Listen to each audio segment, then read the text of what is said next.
Pronto. Estamos gravando. Então, boa noite a todos que estão aqui presentes. Boa noite, professora Natália.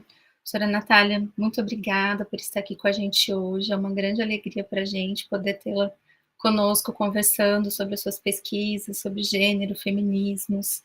Né? É muito importante para a gente, tanto para o grupo do GEF, quanto para o grupo da professora Gabriela também, esse tema. Então, estamos todos aqui para ouvi-la. E, enfim, a gente tem de costume, né, nesses tipos de reuniões, de fala, 40 minutos de fala, mas se você precisar de um pouco mais, não tem problema, até 40, né, um pouco menos, um pouco mais, e aí a gente tem 20 minutinhos, ou um pouquinho mais, um pouquinho menos também, para perguntas, para comentários, para a gente fazer uma parte mais dialogada, né. Então, eu vou começar apresentando mais formalmente a professora Natália, o currículo dela, falando um pouquinho sobre quem ela é, professora da Universidade Federal de Viçosa, já esteve conosco como professora da UFMS, né, mas eu vou fazer aqui uma fala rapidinha sobre quem é essa professora, a professora Natália Fontes de Oliveira, né, formada em Letras pela Universidade Federal de Minas Gerais, possui mestrado e pós-doutorado pela mesma instituição, é PhD pela Universidade de Purdue e tem pós-doutorado pela Stanford University, nos Estados Unidos. É professora do Departamento de Letras da Universidade Federal de Viçosa, atualmente é coordenadora geral do Idiomas Sem Fronteiras lá na UFV, na Universidade de Viçosa, atua na área de literatura comparada e literatura de língua inglesa, pesquisando principalmente escrita de autoria feminina, estudos de gênero, literatura de viagem, literatura afro-americana, ecofeminismo e distopias. Além de tudo isso, né, a professora Natália é mãe de 2 filhos, e, enfim, e nossa amiga também, já de longa data, então muito obrigada, Nádia, a palavra é sua, pode ficar à vontade.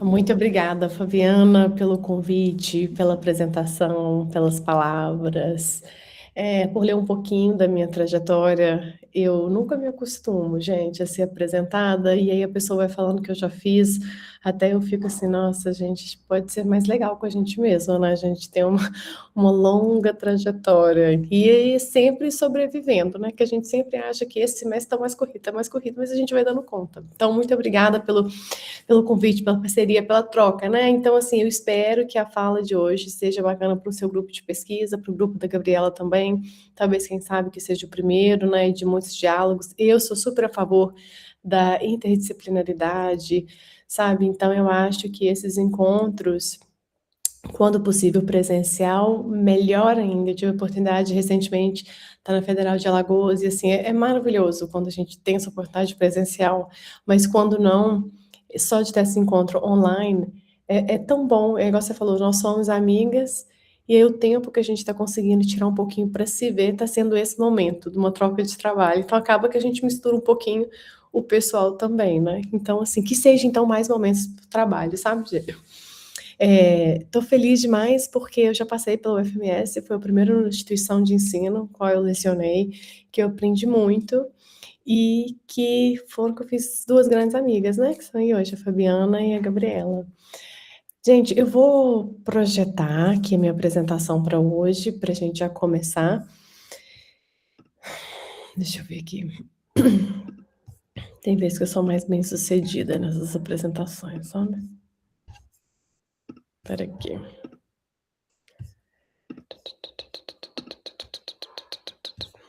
Deixa eu ver se é essa mesmo.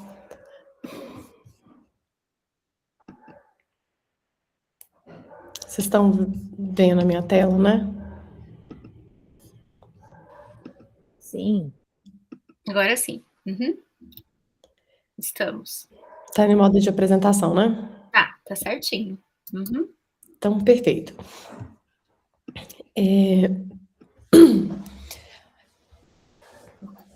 Então, pegando para começar, gente, eu vou falando, mas se vocês quiserem fazer um diálogo também, a Fabi também já apresentou. O título dessa fala de hoje, que é Distopias em Trânsito, adaptação Gênero e Poder em O Conto da Aya. E eu vou falar o que seria uma análise crítica sobre o que acontece com a representação das mulheres quando uma distopia feminista ela vai migrar das páginas para a tela. E aí eu só gostaria de fazer uma observação que a fala de hoje é inspirada e fundamentada em parte dos resultados do projeto de pesquisa intitulado Ecofeminismo em Distopias Contemporâneas de Autoria Feminina de Língua Inglesa, a complexa e plural relação entre humano, pós-humano, não humano, natureza e tecnologia, financiado pela Fundação de Amparo à Pesquisa do Estado de Minas Gerais, a FAPEMIG, no edital de 2022.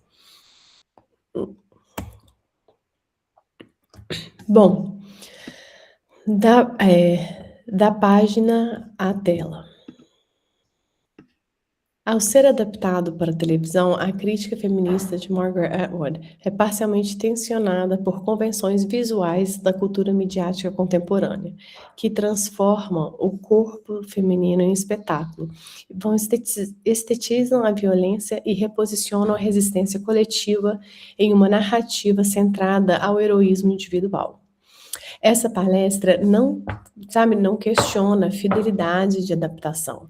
A pergunta antes, o que se perde, o que se transforma, o que se ganha, quando a narrativa é reconfigurada ao olhar da câmera. Não está passando. Vamos lá. Então, o que muda, né? O que muda na adaptação? Offord, que temos como a protagonista da obra, ela deixa de ser apenas uma narradora interior e torna-se um corpo constantemente enquadrado. Então, o que a gente vai ter? Close-ups, iluminação cuidadosa, maquiagem, figurinos, que produzem uma estética de feminilidade que não está presente da mesma forma na distopia. E mesmo sob um olhar que busca controlar a sexualidade feminina, essa série ela frequentemente reescreve essa sexualização para o olhar do espectador. O corpo disciplinado de Gilead também torna-se um corpo espectacularizado pela câmera. Atenção central. A série denuncia o controle do corpo feminino, enquanto, paradoxalmente, transforma em objeto de consumo visual. Cadê meu... Espera aqui, gente. Ixi, peraí. Just a second. Deixa eu voltar a apresentação aqui, ó.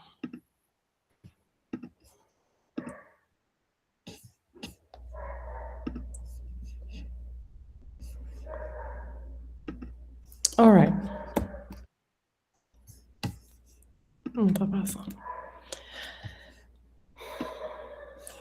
Então, passagem histórica, do romance à distopia. E aí eu trouxe essas várias capas que eu vou ir destrinchando elas ao longo da apresentação também. E eu faço esse background, justamente essa primeira capa que está aí, foi da Margaret Atwood, do Handmaid's Tale, que foi publicado em 1985, e todas essas imagens viriam tanto do Paramount e do Hulu Channel. E uma coisa também que é difícil da gente que trabalha com essas adaptações, por exemplo, é muito difícil de pegar as imagens da Netflix. Então, eu busquei tratar várias imagens, mas eu confesso que as imagens que eu queria mesmo, eu não consegui, justamente por dessa dificuldade, sabe? Bom, aí agora, o que a gente observa nesse próximo... Deixa eu fechar aqui, ó. O que a gente consegue observar? Ao atravessarmos 2 séculos e chegarmos a Margaret Atwood, percebemos que o cenário muda, mas nem tanto. A distopia escrita por mulheres contemporâneas expõe controle, violência estatal, reprodução forçada, vigilância. São mundos que denunciam sistematicamente a opressão patriarcal. Mas o que acontece quando essas obras chegam ao audiovisual? A pergunta é: como adaptamos a crítica ao patriarcado dentro de uma indústria que lucra com a estetização do corpo feminino? Então, a gente vai ver que desde pela primeira capa, lá no canto superior esquerdo, que essa capa, ela vai mudando, muda a semiótica, Natália, ela é representada. Oi, querida. Não tá aparecendo pra gente mais. Pelo menos pra mim não. Pra vocês tá, gente? Também não. Agora Não. voltou. Ah, tá voltando, Natália. Agora sim. Tá, Ótimo. beleza. Então, o que que a gente vai ver agora é que a mulher vai ocupar esse espaço. Deixa eu passar. Ixi, mas aí agora eu não consigo passar.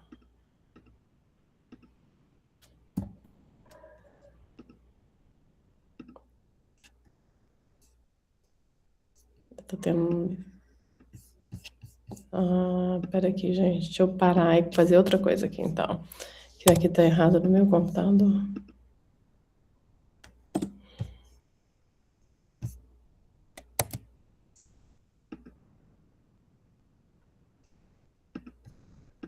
Deixa eu compartilhar. Vocês estão vendo agora, não estão? Dá para assistir? Tá vendo? Estamos sim. Ok. Então, na TV, essa política, corpo e essa sedução. O que a gente vai observar é que o brutal, o austero no texto, o universo de Atwood, ele é transformado na tela em imagens altamente estilizadas. Os vermelhos saturados, enquadramentos simétricos, planos fechados que transformam o sofrimento em ícone. A história é feminista, mas a imagem é sedutora. Então, aí, as figuras que eu consegui associar, uma desse recorte é dessa cena, quando eles vão fazer o ritual, que ela está sendo lida, a Bíblia, e a outra é das artistas que foram responsáveis pelas vestimentas. E aí eu gostaria que vocês olhassem para o figurino, para o feminino. Olha só, há um paradoxo importante aqui, porque a narrativa, ela denuncia o controle sobre o corpo feminino, mas a estética transforma o corpo feminino em centro do espetáculo. Então, no livro, a crueldade tem razões políticas e estruturais. Na série, observa-se uma tendência frequente no audiovisual. Então, mulheres poderosas são retratadas como emocionalmente deformadas pela rejeição masculina e pela solidão. A gente tem, eu trouxe aqui hoje as três figuras da Serena Joy, da tia Lídia e de Offord. Eu não consegui essa imagem da Offord para aparecer essa vestimenta, então eu peguei da amiga dela, né? E uma postagem no perfil da editora Ronco, o nosso olhar é direcionado para a explicação que dão sobre a roupa, mas também fala sobre essa questão da roupa. E o que a gente consegue observar? Organizar as pessoas de acordo com o que elas vestem é uma vocação humana muito, muito antiga. Então, quando a gente pega lá, remonta ao primeiro código legal, conhecido como Código de Hammurabi, afirmava que apenas damas aristocratas tinham permissão para usar véus. Então, nesse contexto, a Adler, ela sempre escreve que eu escrevo uma distopia, nada do que já não aconteceu ou que acontece em alguns países. E a gente vê que essa divisão de caças por mulheres pelas vestimentas perpassa por um desses códigos mais antigos, que é o Hammurabi, que já definia o que é permitido para as mulheres de alta classe ou de baixa classe e o quanto que a vestimenta determina a sua posição social. E aí a gente tem, deixa eu trazer aqui no livro, o primeiro, por exemplo, seria a figura das aias, e aí a gente traz os textos. A veste que uso é vermelha, cor do sangue que nos define.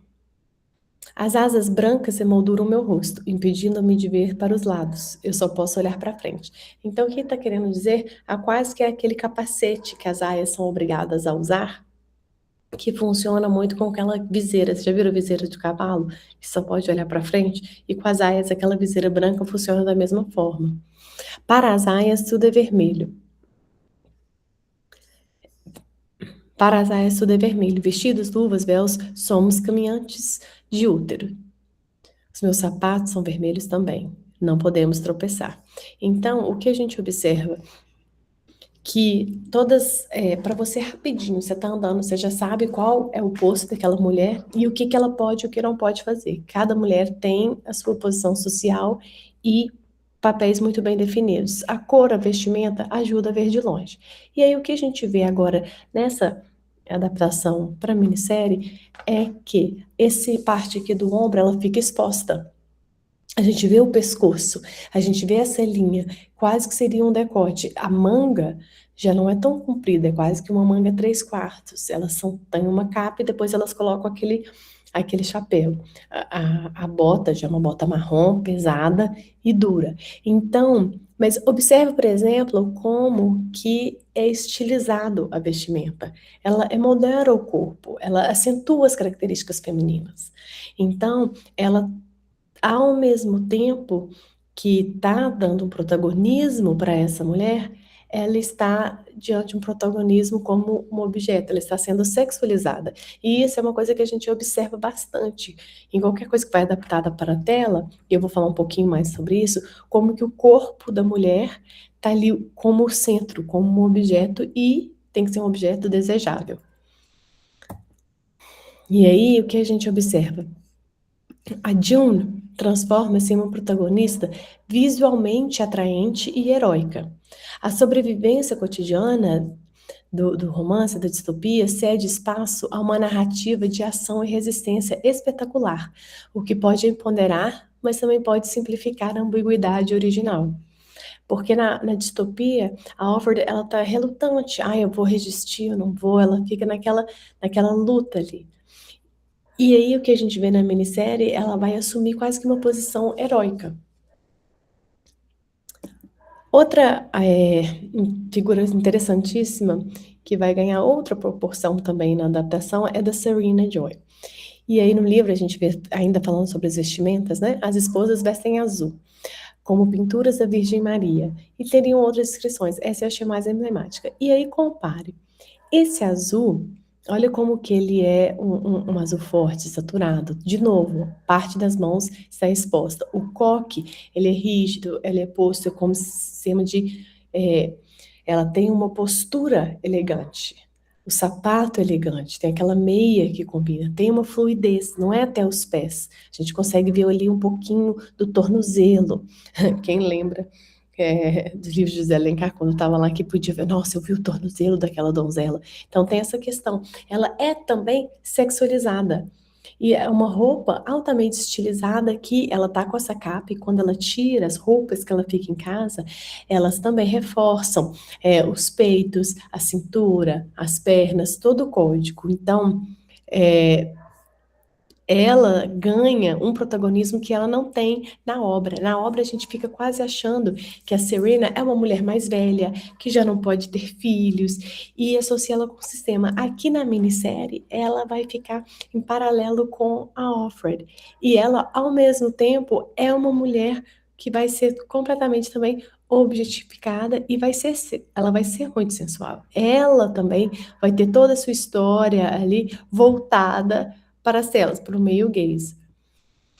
Então, a série ela vai humanizar a Serena, revelando suas contradições e vulnerabilidades. Ela deixa de ser apenas antagonista ideológica e torna-se uma figura tragicamente complexa. E essa complexidade pode funcionar como tensão emocional, que suaviza ou critica o poder que ela exerce. Antes da gente entrar aqui um pouquinho, só algumas reflexões teóricas. E aí eu trouxe para gente Linda Huntington, que a adaptação é reescrita, então cada versão vai criar novos sentidos. Também a gente parte do Robert Stamp, que abandonaram esse conceito de fidelidade, foi o que eu falei lá no início, né? E Julie Sanders, adaptações também são apropriações. Então elas deslocam foco, internet, o consumo, e o que a gente vê é que isso é inevitável, a gente está passando de uma mídia para outra, então agora a gente vai ter acesso às luzes, a luz, a ângulos de câmera, o próprio elenco, as atrizes, atores que são escolhidos, isso também influencia. Tem atores que já têm um conhecimento por serem mais sexy, ou por serem mais lindas, ou atores por serem mais lindas e sexys, etc. Então isso tudo muda, né? E o olhar do corpo no audiovisual, a Laura Mulvey já falava que o male gaze, que é isso que a gente está falando, a câmera molda o corpo feminino como objeto de desejo e obstáculo. E partindo da Judith Butler, para a gente ver essa questão da performatividade. Então, atrizes são dirigidas para performar essas características femininas. Então, o que a gente observa na série? Que todas são altamente femininas. Então, a gente está vendo uma luta, mas primeiramente tem uma questão toda estética. Então, de pose, de cenário, do feminino. E isso é que talvez o que mais a gente percebe nessas adaptações, que é o que mais fala, que é o que mais grita, digamos assim. E aí a gente vê também essa figura aí da tia Lídia, né? Deixa eu ver aqui se eu falei. Ah, exato. Então, o que eu queria que a gente tivesse quando eu trouxesse isso, que era para a gente ver que as mulheres elas vão ser moldadas pela relação com o desejo masculino. Então, as nossas protagonistas, no caso eu falo no plural, porque na minissérie já não é mais a Alfred, a gente vai ter acesso a Alfred continua sendo ali a protagonista central, mas a gente também vai ter acesso a Serena Joy, a tia Lídia, a várias outras histórias em paralelas que a gente não tem acesso na distopia. E essas protagonistas são todas julgadas pela estética, mais do que pela ética. Que o sistema audiovisual, primeiro a gente vê quem elas são, e depois a gente vai ouvi-las. E essa mudança a gente vai ver principalmente na questão da tia Lídia. Então, o que a gente observa com a tia Lídia? Logo no início da distopia, nos primeiros capítulos da narrativa, a gente vai ter acesso à voz da tia Lídia. E ela revela o seu passado. Ela era juíza no sistema jurídico antes dos Estados Unidos, e ela era divorciada, e junto com outras mulheres de poder, como advogadas, professoras, juízes, engenheiras, elas foram levadas para um salão, para um ginásio, e onde elas foram torturadas por semanas. Lá elas passaram por humilhações, privação de comida, de água, ameaças de execução, e após semanas de tortura, algumas mulheres são escolhidas para virarem as tias, ou por mérito ou por utilidade ao regime. E aí ela é dada a escolha entre a morte ou virar tia, ela decide virar tia. Então, e por que eu queria trazer? Ela, quem leu o conto da Aya não consegue não odiá-la, porque a gente não tem acesso à sua história, à sua narrativa, e ela só é vista como uma mulher que está numa posição superior que as aias, que são as tias, que tem um pouquinho mais de poder no regime ali patriarcal né, do regime de Gilead, onde que é a religião e ela vai ser moldada toda ali, ela tem um pouquinho mais de acesso, ela tem um pouquinho mais de poder e ela se vira. Então a gente já vê desde Maquiavel, né? Dividir para conquistar. Então essas castas sempre são a questão que as pessoas são divididas entre si para elas não se unirem e rebelarem contra o sistema. E o que acontece nessa adaptação para a minissérie? A história da tia Lídia muda completamente. Na minissérie, ela é uma professora que trabalha numa escola e ela começa a ver que tem uma mãe solteira que não está apta a criar esse menino, porque ela sempre atrasa para buscá-lo na escola, ela nunca, né, tem tempo para preparar a comida dele, eles acabam que vão comendo sempre no fast food, e ela começa a aproximar dessa mãe, ela abre a casa para essa mãe, e essa mãe a convence de sair com o diretor, porque ela era apaixonada pelo diretor, mas ela nunca tinha tido coragem de convidá-lo para sair. E aí, no que ela faz isso e convida ele para sair, eles saem, passam um ano novo junto, ela vai dar o primeiro passo para ficar com ele. E ele não a rejeita, mas ele só fala que ele não está pronto para dar esse passo. E aí ela, no caso, se revolta à noite, quebra, é uma cena muito forte na minissérie, ela quebra o espelho, se revolta e no dia seguinte ela aciona as autoridades para denunciar que essa mãe não está apta para criar o seu filho. E aí a gente está falando num contexto em que esse regime patriarcal já tinha tomado conta do Estado e já está nesse momento de caos, que a maioria das mulheres não conseguem ter filhos. E aí, então, o que acontece na minissérie? Reduz o papel da tia Lídia como se aquela velha ideia de uma feminista mal amada. Ah lá, tá vendo? Tá rancorosa. Não deu certo a questão do amor, tá mal amada, quer se vingar e vai atrapalhar a vida dos outros. E silencia toda essa questão que, no fundo, quem era a tia Lídia? Era uma juiz que tinha um alto cargo de poder e ela foi também torturada por muito tempo. Ela passou por isso tudo. E aí agora ela está resistindo ao sistema. Eu queria ter trago para passar para vocês o trecho dessa minissérie. Eu não sei se vocês conseguem ver, porque é muito difícil a gente tirar acesso, gente. A gente tem que tirar, para tentar tirar um print da Netflix, de uma imagem, aí fica preto, aí depois você tem que fazer nossa, então assim, projetei de um lado e tirei esse daí, que é justamente quando ela tá sofrendo essa desilusão amorosa e ela tá olhando no espelho. E aí ela tá tendo toda essa revolta, essa raiva que vira e ela canaliza essa raiva contra outra mulher, no caso. Então, o que que a gente observa? No livro, ela é ex-juíza, ela é divorciada, torturada, forçada praticamente a se tornar tia, e ela registra a própria história. É um gesto de resistência narrativa. E a crueldade nasce da coerção e do trauma político. Já na minissérie, ela é ex-professora, ela é humilhada efetivamente né, e socialmente, e ela vai denunciar essa mãe solteira e a essa quebra desse espelho, sabe? Que é como se fosse ela se rebelando contra essa ajuda que ela teve. E a crueldade nasce da rejeição, de uma rejeição afetiva e do moralismo. Então, o olhar masculino, né? O conceito do male gaze em Prazer Visual do Cinema Narrativo de 1975, Lowell Mulvey argumenta que o cinema clássico de Hollywood constrói o olhar do espectador como masculino, transformando a mulher em objeto passivo de desejo visual. E como opera em Condai, a câmera da série frequentemente enquadra o corpo de Offred, de forma que o espectador é convidado a contemplá-la, não apenas a testemunhar sua dor, mas consumi-la visualmente.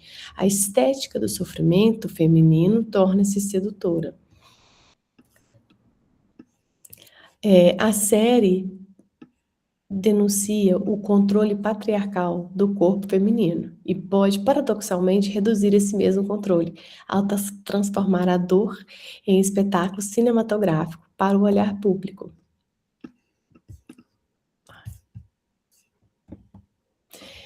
Então vamos lá, Serena, Offred e Lygia. É uma complexidade ou uma glamorização? A adaptação, ela não apenas narra, né? Ela vai humanizar, ela vai trazer esse carisma e a estética. A pergunta que fica é até que ponto que essas complexificações dessas mulheres fortalece a crítica feminista e até que ponto transformam em figuras consumíveis para o entretenimento.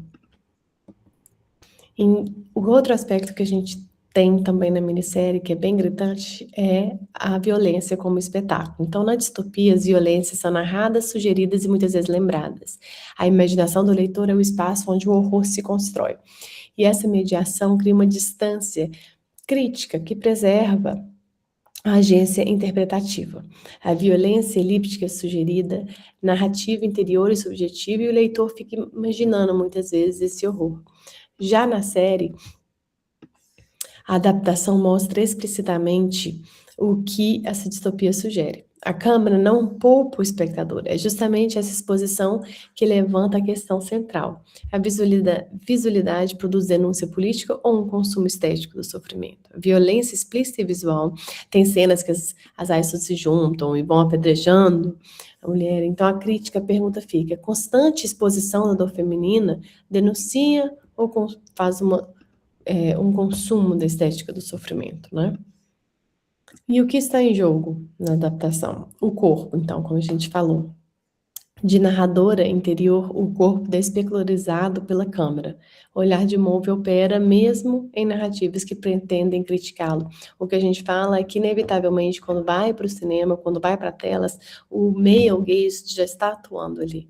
Então, já ocorre essa objetificação. E quando, nessas questões de adaptação para o mainstream, sempre tem também aquela sexualização da mulher, a objetificação da mulher. Então, ela está fazendo gestos femininos, ela primeiramente é um corpo ali seduzindo, desejando ser consumido, né?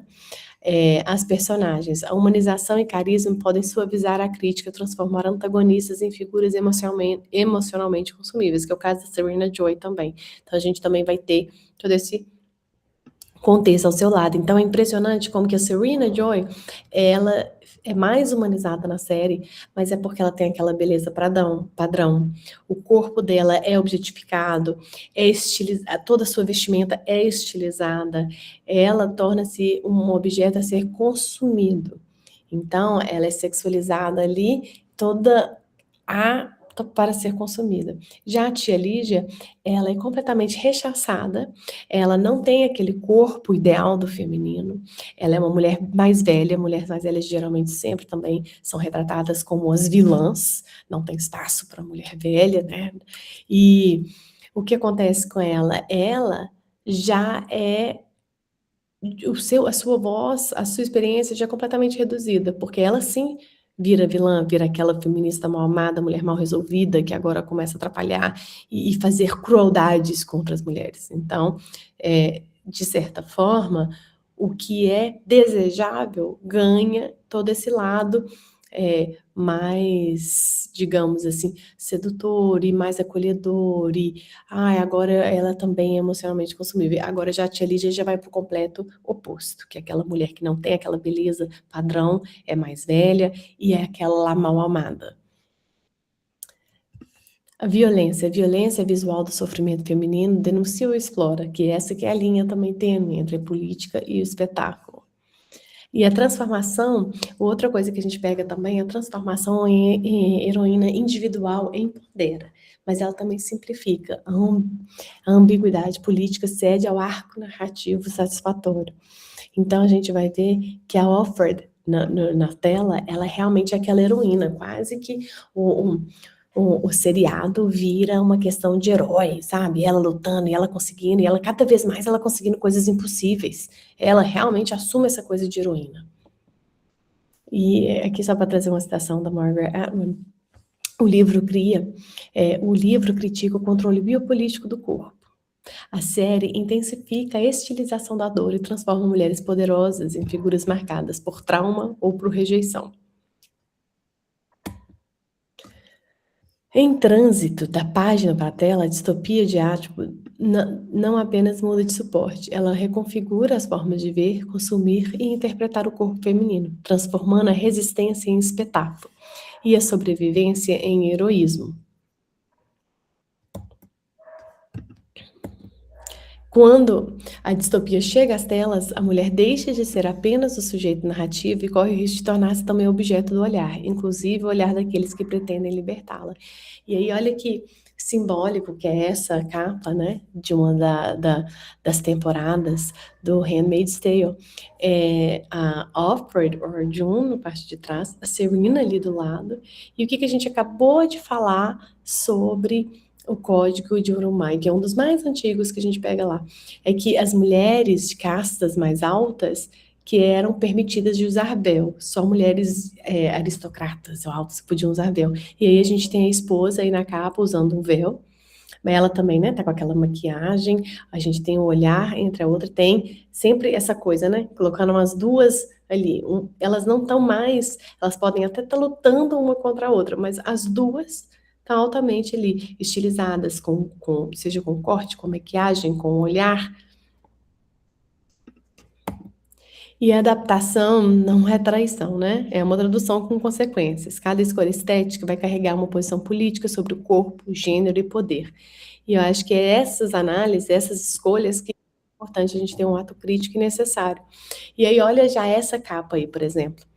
Ela tá de costas de fora, ela tá totalmente, né, sexualizada, o cabelo dela já tá solto, tá esvoaçante, tá com aquele olhar, aquela heroína mesmo, com a capa, tá pronta. E por hoje era isso, gente. Muito obrigada. Lembrando aí que essa é a questão o projeto da FAPEMIG. Obrigada, Fabi e a Gabi, pelo convite. E espero que a gente inicie um longo diálogo.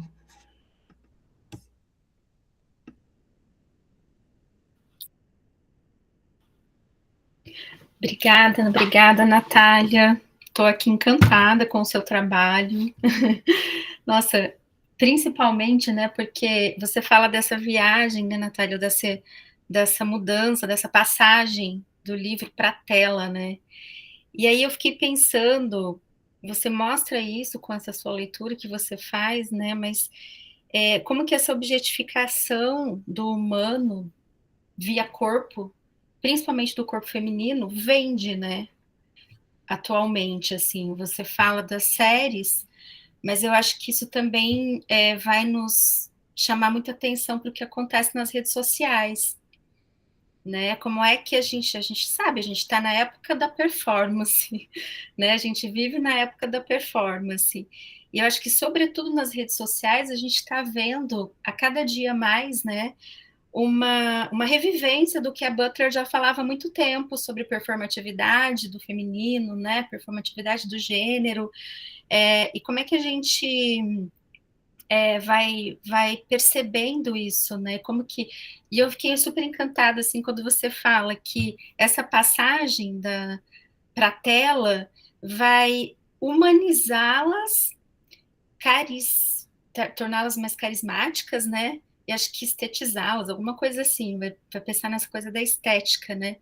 E eu pensei, nossa, é exatamente isso, né, que a gente está vendo acontecer nas telas, nessa época das telas, da dopamina, da tela, etc. e tal, é justamente esse apelo, né, à humanização, enfim, ao corpo e a uma estética mesmo feminina que vende muito bem, né? E é claro, daí eu fiquei relacionando isso. Se a gente está nesse movimento, e esse movimento está cada dia maior, sobretudo nas redes sociais, é claro que uma série não vai vender do jeito que é no livro, né? Tem toda uma estética e toda uma objetificação, esse trabalho com o corpo, com a roupa, enfim, fantástico, adorei, né? Estou aqui fazendo altas reflexões, muito feliz com a sua apresentação, Natália. É só mais um comentário, daí eu vou passar a palavra para os meus colegas, que também, né, como que você reforçou essa questão do estereótipo da feminista, né? Eu acho muito interessante isso, porque, não sei, gente, nada é tão antiquado, vamos dizer assim, no mau sentido, né? Nem tudo que é antigo é ruim, mas antiquado, né? Do que essa ideia performática da feminista, com todos esses estereótipos, né? Aliás, da mulher feminista e tal. É tão raso, tão superficial, tão sem conhecimento, profundidade mesmo do que é feminismo, etc. e tal, né? Mas também essa coisa do estereótipo do feminismo é mais uma ferramenta de julgamento das mulheres, né? E eu acho que isso acontece muito fortemente, porque a gente discute muito isso, né? As mulheres são julgadas por serem feministas, estereotipadas, como se feminista fosse uma coisa só, mas também as mulheres são julgadas, às vezes, porque não estão enquadradas no estereótipo da feminista. Então, se ela não está enquadrada nesse estereótipo que colou e também é muito oportuno, a gente sabe, né, do que é ser uma mulher feminista, ela também é julgada, porque também não é uma feminista de verdade, né? Então, a feminista não é mulher de verdade. Eu até escrevi um trabalho sobre isso, né? O que seria essa mulher de verdade? E nas redes sociais, mulher de verdade, feminista não é mulher de verdade, né? Então, primeiro, a feminista não é uma mulher de verdade, mas também o que é ser uma feminista de verdade é um outro julgamento. Então, no fim das contas, esses estereótipos, eles funcionam na base para continuar julgando as mulheres de todas as formas, né? Enfim. Então é isso, eu fiquei fazendo outras reflexões aqui, mas vou passar a palavra para os meus colegas e parabéns, amei. Obrigada, só vou fazer um comentário, porque a sua fala me lembrou demais aquele livro Sejamos Todas Feministas, da Chimamanda Adichie, em que ela fala, então eu aprendi que eu sou feminista que uso batom. Então, eu sou feminista que uso batom e salto alto e gosto de homem. Então, eu sou feminista que uso batom, gosto de homem, faço não sei mais o que, não sei mais o que, não sei o que. Porque eu acho que reverte a isso o tempo inteiro, como que somos julgadas e caracterizadas e tem que seguir esse roteirozinho aqui, e isso, no fundo, é muito prejudicial, né? A nossa subjetividade é muito mais complexa que isso. E igual você estava falando também, que é muito interessante quais corpos são humanizados. Então, o da Serena, como ela é aquela mulher loura, esbelta, de olho azul e com aquela beleza tradicional, aí ela é humanizada. Agora, a tia Lídia, que é uma mulher velha, com um corpo que não é padrão, com uma beleza que não é do padrão, ela que é a feminista mal amada. E ela vai causar dor para todo mundo. Então, até isso, nas telas vai tendo essa estereotipização mesmo. Não tem nem essa desconstrução, essa emblemática. E quando você está lendo, você está imaginando. Eu acho que inconscientemente a gente acaba imaginando essas belezas tradicionais e julgando as outras para lá também. Mas sempre quando você vê ali, aí reforça todo o nosso preconceito contra uma mulher velha, contra uma mulher, né, que tá numa posição de poder, enfim. Vamos lá, Gabi, eu vi que você está com a mão levantada. Oba. Isso, exatamente. Bruxa velha, feia e velha. É isso.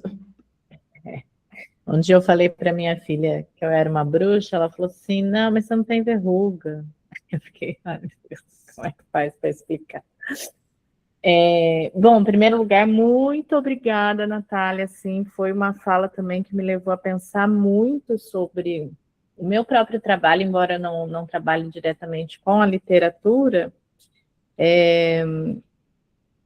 a performatividade, ela tem tudo a ver com o que eu tenho trabalhado, que são identidades, e pegando um gancho nisso que vocês estavam falando agora. Mas eu não sei, Nath, se foi porque primeiro eu vi a série e depois eu li o livro. Engraçado que daí as minhas percepções, elas são um pouco diferentes, talvez até erradas, não sei, porque eu também não li eu li para entretenimento, né? Não para estudar realmente a obra.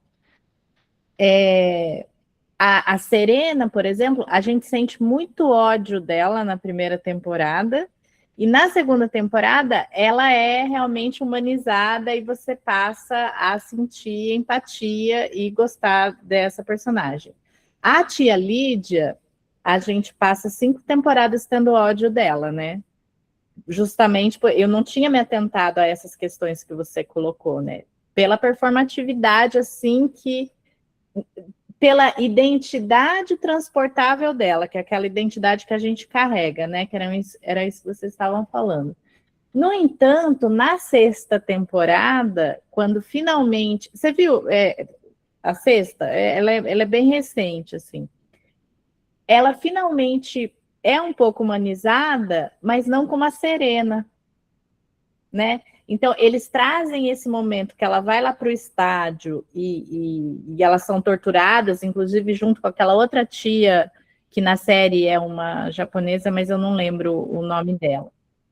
E aí sim a gente vê um outro lado da tia Lídia, tanto que o meu entendimento, pelo menos na série, no final, é de que ela vira uma aliada do Mayday, né? Que era o grupo de resistência no Canadá e tal. E aí, eu sempre pensava isso sobre também as cores, como é que isso é entrelaçado com tudo que a série quer passar. Mas realmente, assim, eu fiquei pensando sobre o quanto as mulheres são sexualizadas, né, na série, e eu acho que isso é menos evidente no livro, né? Você até não comentou, mas tem as Jezebels, né, naquela casa, aquelas... E, assim, as cenas que aparecem dessa casa são realmente muito... As mulheres com muito pouca roupa, né? E precisa disso, né? O apelo comercial. Então, acho que essa transposição, assim, ela falha por um ponto, mas também acaba tornando aquilo mais acessível, né? Mais palatável, talvez, né? Numa sociedade que a leitura dos livros... Esses dias, no grupo dos professores aqui da UFMS, acho que foi o Geraldo que compartilhou uma notícia, que eles estão queimando livros físicos. Assim, é uma tristeza, assim, e...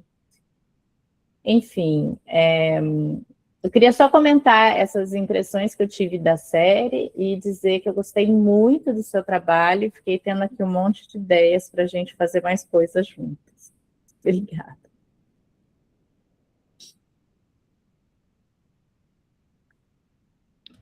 Obrigada, Gabi. Eu fico feliz que inspirou alguma coisa. Essa realmente são os novos mares, assim, que eu estou navegando com essa relação, com essa adaptação, sabe? É porque eu comecei mesmo com as distopias, só que eu me senti numa encruzilhada, falei, cara, não tem como eu não falar um pouco dessas adaptações, que é uma coisa que eu vejo que está rolando. Então, assim, deixa eu me aventurar nesse quesito. Então, assim, eu vou, assim, vai ser super bem-vindo a gente fazer qualquer, né, troca de pesquisa e conversando, que também é uma pesquisa em amadurecimento. Então, assim, eu agradeço pela oportunidade. Sempre quando a gente começa a falar, a gente vai vendo e refletindo e aprimorando aquilo também que está na cabeça da gente, né? E eu não acho que tem ordem certa nenhuma. Eu acho sensacional que você assistiu primeiro e depois você foi para o livro. Eu acho que isso só adiciona ainda mais camadas, sabe?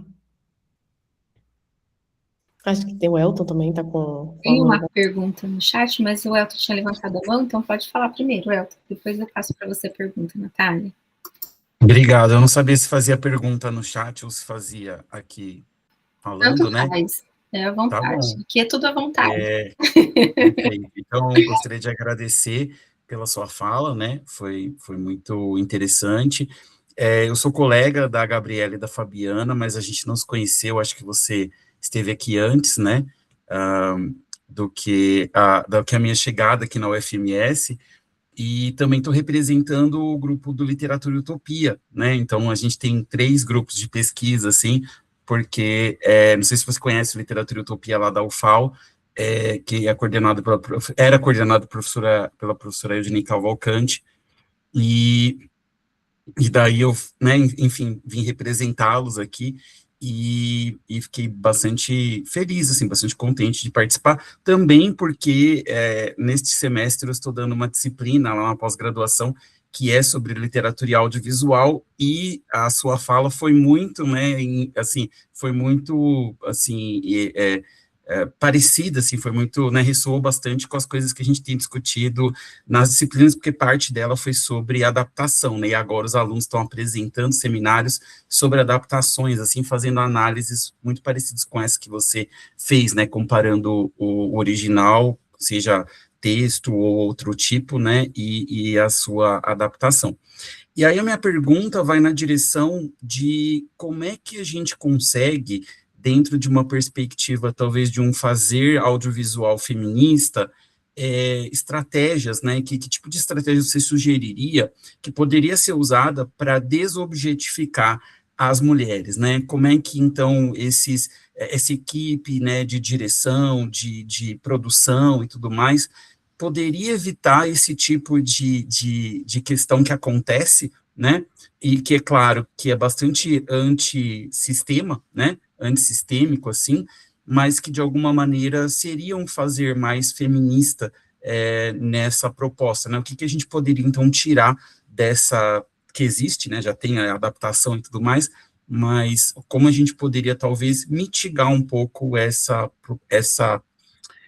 forte, esse olhar masculino, por exemplo, né, esse male gaze. Ótimo. Elton, muito obrigado, muito prazer. Na verdade, agora eu tô entendendo um pouquinho mais o que acontece. Estou trabalhando com utopias, né, com distopias, e aí eu fui na UFAL, e aí eu conheci a Eudinei, fiz uma palestra lá, e aí agora eu tô no grupo de pesquisa também dela lá de lá, de utopia e distopia. Aí agora que eu tô lá no grupo, eu tô vendo que Elton encaminhou a chamada da palestra de hoje. Aí eu falei, ó, que interessante. Então agora a gente tá no mesmo grupo. E aí vai ser ótimo a gente iniciar esse diálogo. Você tá vendo que a UFMS, ela não vai sair da minha vida? Ela não sai. E agora cada vez mais tá voltando, tô gostando desse movimento, gente. Mas então, muito prazer, obrigada, né, pela sua fala também. Fico feliz que teve alguma ressonância com o que você está trabalhando, e que eu sempre acho que é uma alegria muito grande quando a gente vai encontrando outras vozes que vão ecoando as nossas, né? Porque às vezes eu começo a dar umas leves surtadas e achando que só eu que estou enxergando isso tudo. Aí quando eu tenho essa oportunidade, eu penso, não, tá todo mundo assim, sabe? Tá todo mundo mais ou menos assim. E, cara, eu acho isso interessantíssimo, sabe? São várias estratégias e, assim, eu acho que isso também sempre remete, é legal a gente também fazer esse tipo de reflexões, sabe? Então, tá bom. Então, quais são as estratégias? Fazendo um paralelo que, assim, Talvez indo para outro extremo, mas só para a gente falar isso, durante muito tempo a gente observava também que a pornografia era feita sob um olhar masculino e era isso mesmo, e não era assim, e aí caía naquele negócio, é porque a mulher não gosta de pornografia. É porque a pornografia que se era feita era altamente voltada para o meio gay. O jeito que a mulher está lá, é a posição, é o ângulo, é a câmera, é o enredo, é a luz, é tudo. Então, depois que a gente for tendo mais mulheres como diretoras, mulheres produzindo filmes pornô, a gente assiste vai criando um outro gênero de pornografia. Coisas que, às vezes, as pessoas nem acham que é mais pornografia, mas ali está sendo reescrito por um outro tipo de olhar. Então, eu acho que quando a gente vê, por exemplo, essas minisséries, é um pouco inevitável, igual a Gabi também está falando, né, hoje de redes sociais, todo mundo hoje já acostumou com esse filtro, e eu gosto de brincar também com as relações mais que humano, mas é porque, na verdade, é mais que o belo. Então, todo mundo já está fazendo uma especularização, né? Uma performatividade de pose. Então, a gente já entrou numa coisa que a gente acha normal, esse performar. E é muito difícil a gente tirar a mulher desse local esteticizado, porque o que a gente vê? A gente vê na própria escolha das atrizes. Escolha, então, uma atriz que foge daquele padrão, para ver se ela vai ter esse... Agora aconteceu, eu não sei se vocês acompanham, mas tem uma minissérie que chama You, que é um psicopata que ele apaixona por mulheres maravilhosas. A última foi uma das atrizes que fez o papel de uma das aias. E ela não é aquela beleza tradicional, é uma mulher mais alta, acho que ela é um pouco mais magra, assim, e aí ela um tantão de gente reclamando como ela é feia e como que ele se apaixonaria por uma mulher com essas características. Então, o próprio público, a gente já está tão viciadinho em ir e ter aquela beleza padrão daquelas atrizes, aquele cabelo esvoaçante, igual a última capa ali que eu mostrei, né? A sexualidade da mulher já é algo tão, assim, consumível e se espera. Então, quais seriam as estratégias que você está falando, né? O que a gente poderia vir a pensar e fazer? Eu acho que, primeiramente, desconstruir essa questão da mulher velha. Isso é uma coisa que a gente consegue fazer, e alguns filmes já estão trazendo isso, sabe? Trazendo a mulher mais velha. Então, a Serena Joy, por exemplo, não precisava. Na obra, é uma mulher que não consegue ter filhos, que ela está mais alinhada ao sistema, a gente pensa uma mulher conservadora, ela fica lamentando a vida que ela tinha antes. Então, poderia sim ser uma mulher mais velha. Então, poderia sim ser uma mulher sexy, poderia sim ter a roupa estilizada, o azul saturado, mas por que não uma mulher mais velha? Então, eu acho que a gente consegue ir pegando uma coisa ali. Talvez o mais difícil seria tirar essa objetificação, essa sexualidade, sabe? Mas, porque, igual a gente está falando, é o que vem, a gente tem que prender aos olhos, né? E aí vai ser coisa. Mas algumas coisas a gente consegue fazer. O primeiro, eu acho que é tratando essa questão da idade. O segundo é rompendo com essa questão de ser da mulher mal amada, da mulher feminista. Isso aí não tem que ter. Então tem que realmente refazer todas essas coisas que já do ego. É uma rejeição amorosa. É porque ela não casou. É porque ela não tem marido. É porque ela não tem filho. Então isso daí que fica no imaginário são coisas que a gente consegue fazer.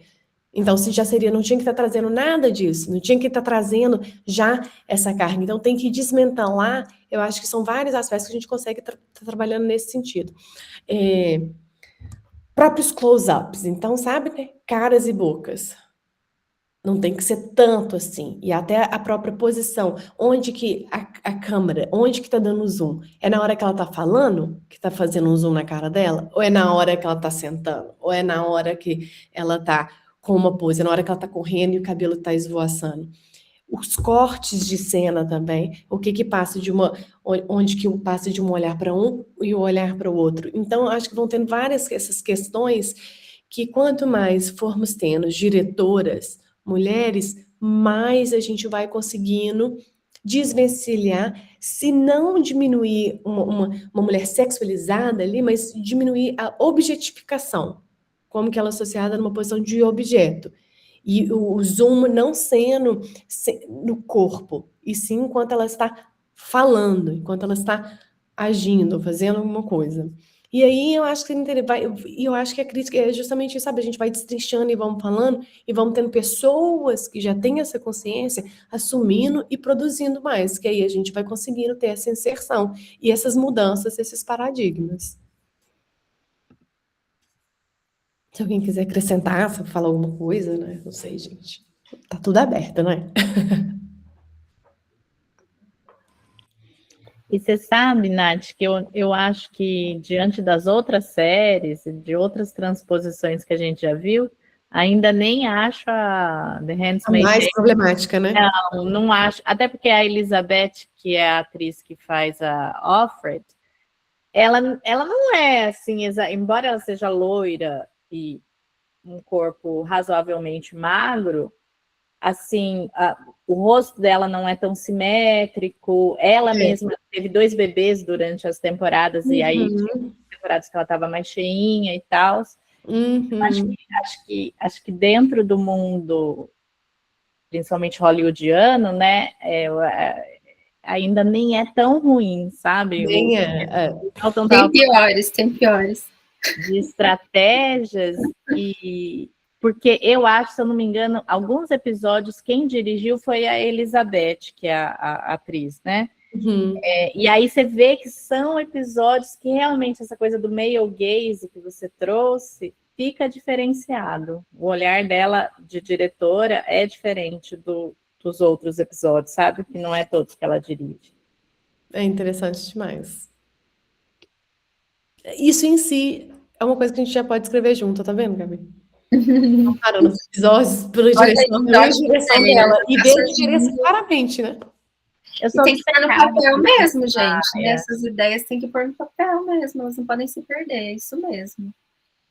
Uma pergunta, então, Natália, que está aqui no chat, é uma pergunta mais geral. Qual seria o saldo da adaptação às telas? O que fica de positivo e o que fica de negativo?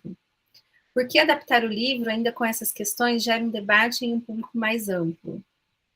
Porque adaptar o livro, ainda com essas questões, gera debate em um público mais amplo, etc.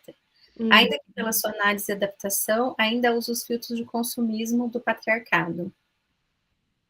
Ai, gente, a mas Marcela eu acho... fez essa pergunta. Obrigada pela pergunta, Marcela, mas eu não sei se eu tô numa onda otimista, eu acho que é sempre positivo, porque assim, você está colocando, você está ampliando aquela, sabe, uma obra, ela está indo para a tela, e aí está trazendo essas questões, até que para a gente analisar e falar, olha, poderia ter sido assim, ou poderia ter sido assado, mas pelo menos as pessoas estão entendendo do que a gente está falando, porque antes as pessoas muitas vezes as pessoas não iriam nem ler. Então, eu acho assim que é aquela coisa assim, é chato falar isso, né? Tipo, aquele negócio falem mal, mas falem de mim. É aquela coisa assim, traz à tona essas discussões. E aí, mesmo que, por exemplo, a gente está observando, continua com aquele negócio do patriarcado, e aí continua assim, mas aí tá na tela. Você tá vendo, é uma coisa que você pode questionar, que você tá observando, e aí, pera aqui, nossa, mas eu acho que às vezes eu sinto aquilo ali. Nossa, mas como que isso pode ser um absurdo? E o overall, assim, o que trata isso? Vamos pensar, gente, que a gente está aqui no meio, de certa forma, de pessoas que têm uma carga de leitura maior, um meio tanto quanto intelectual.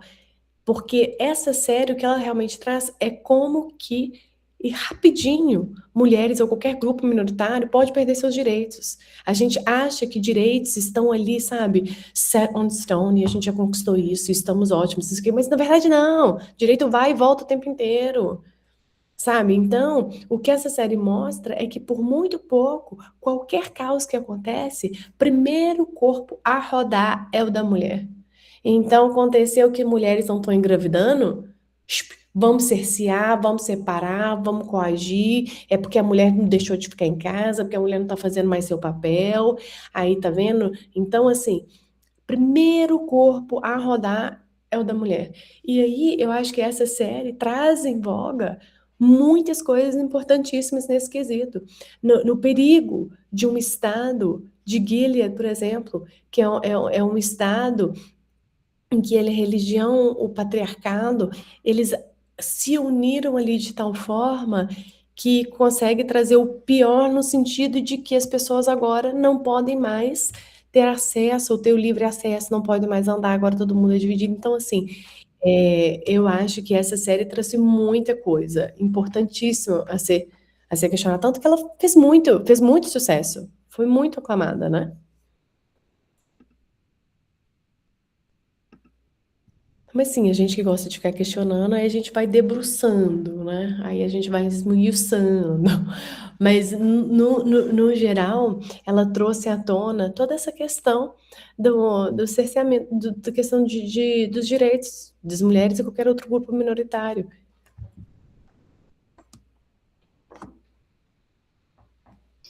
Bom, gente, nós temos tempo para mais uma perguntinha. Alguém quer falar mais alguma coisa, perguntar mais alguma coisa?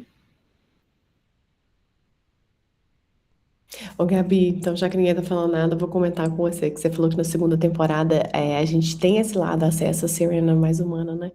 E aí, o que acontece? A partir do momento que ela tem uma filha, mulher, o que que a Alfred fala? Você consegue imaginar sua filha? Ela não vai saber ler. Ela vai ver esses papéis, ela não vai saber ler. Ela vai questionar o quê? Ela não vai saber ler. Então, eu gosto dessa cena e dessa temporada, principalmente porque hoje a gente vive a gente tá vivendo nas redes sociais, igual a Gabi falou também, a gente tem aquele movimento do trad wives, né? Ai, não, mas é porque eu quero ficar em casa, cuidar da minha família e cozinhar. Cara, e massa!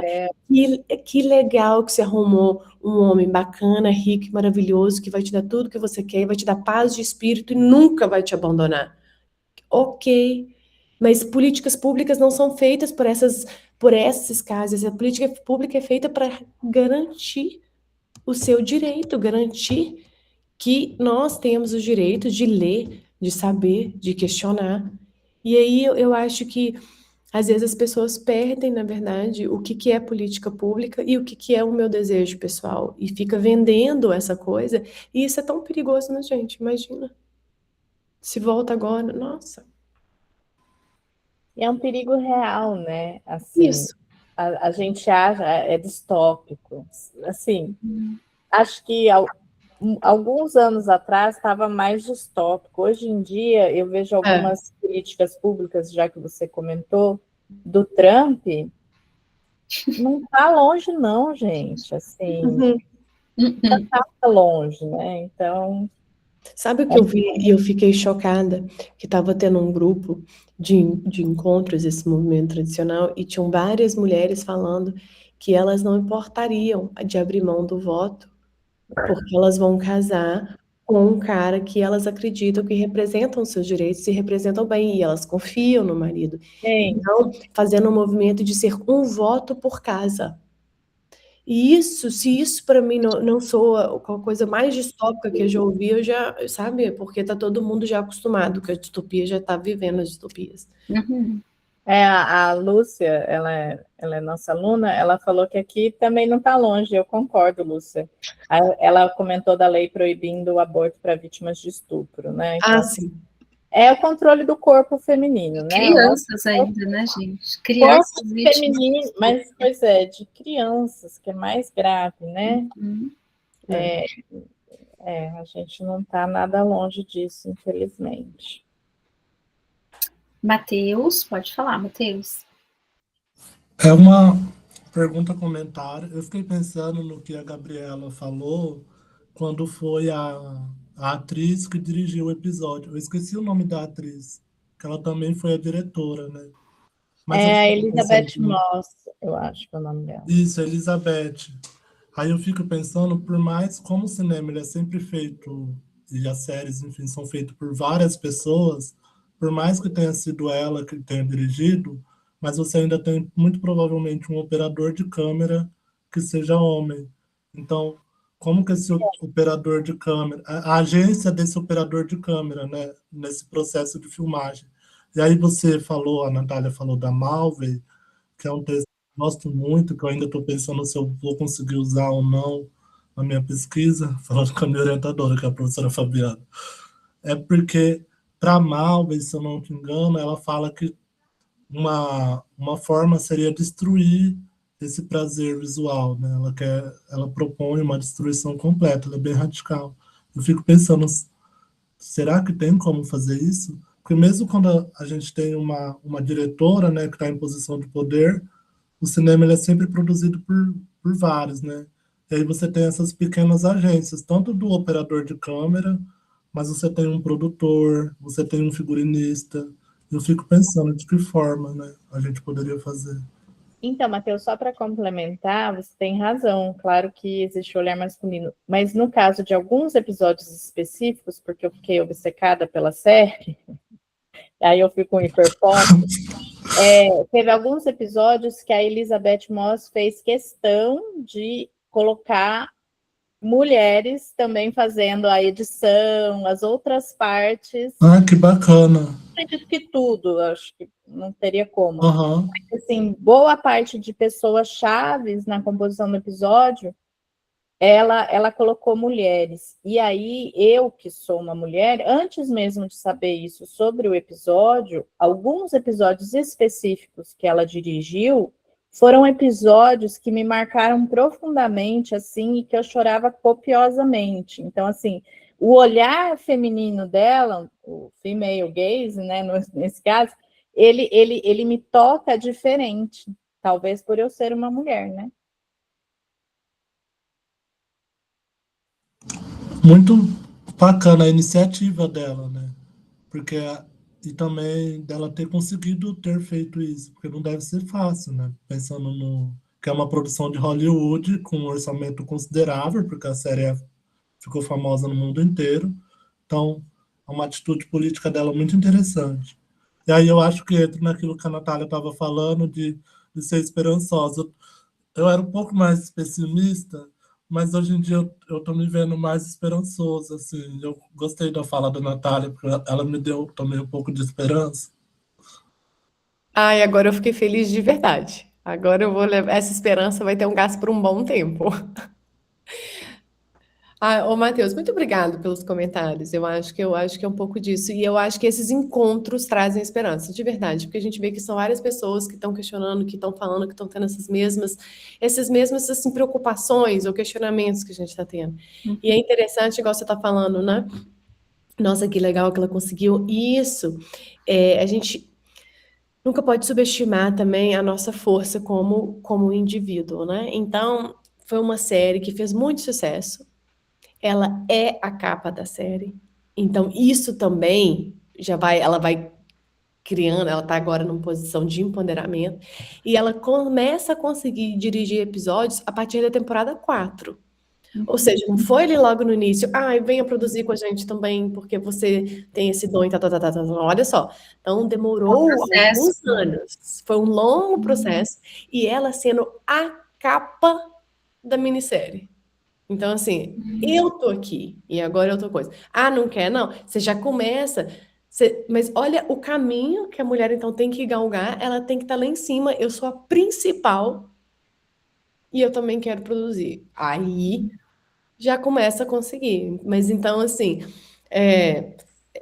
ela eu acho que é sensacional, né? Que ela tem essa posição e a gente tem que reconhecer. Olha o caminho também que é galgado, né? Natália, mas pensando nessa perspectiva mais positiva também, né, tentando olhar um pouquinho mais para a parte positiva, até das próprias redes sociais, enfim, né, que eu acho que um ganho que a gente tem é que essas discussões estão em efervescência, né? E essa efervescência de discussões está levando a atitudes como essa, né? E a ganhos como esses, né? É claro que à medida que a gente também vai ampliando essas discussões, as resistências vão criando também, né? Então aí os red pills para provar isso, mas, né? E todas essas distopias que não são mais distopias, que são reais, que a gente está vendo também, né? Mas eu acho que é inegável que a gente tem uma efervescência de discussões muito mais ampla, né, do que há um tempo atrás, e isso de fato tem mudado algumas coisas. Sim. Mas é isso, né? Numa velocidade absurdamente inferior à velocidade em que o patriarcado continua se reinventando, né? Se reinventando. Exatamente. Bom, gente, estamos com o nosso tempo encerrado, então. Eu agradeço mais uma vez a professora Natália. Natália, muito obrigada. Adoramos. Também adorei. Obrigada. Obrigada, professora Gabriela, também pela parceria. Vamos tirar uma foto, meu amigo. Professor Elton, também pela parceria. Obrigada, Elton. E todos os outros que estão presentes também, por terem participado, por dialogarem com a gente. E é isso. Uma fotinha. Vamos tirar uma foto? Vou então... primeiro. Quer que eu coloque a apresentação? Não precisa. Vai na Não. gravação, tá, gente? Até a próxima, então. Não, Fábio. Oi? Vamos tirar uma foto, a Natália tá falando. Eu só tava